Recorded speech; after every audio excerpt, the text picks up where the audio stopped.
Hi everyone, welcome to Statistics Bio 7 YouTube channel. If you like our channel videos, click the subscription button. Let's go to today video. Today we will discuss topic partial least square PLS. The partial least square, how to analyze the past statistical software. Okay, the past PLS.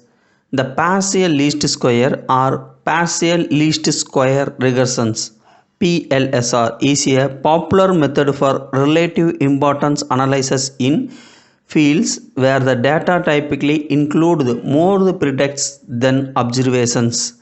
The relative importance analysis is a general term applied to any technique used for the estimating the importance of predictor variable in a regression model. The partial least square regression is a multivariate regression technique commonly applied to chemical, drug, food, environmental properties, morphometric, and species datasets.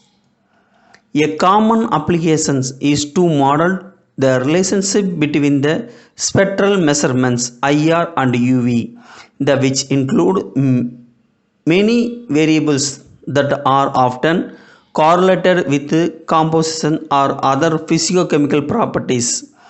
In partial least square regression, the emphasis is on developing predictive models. Partial least square can be seen as an ordination method compared with a principal compound analysis PCA, but which the objective of maximizing covariation between two sets of variety on the same row, the specimen sites.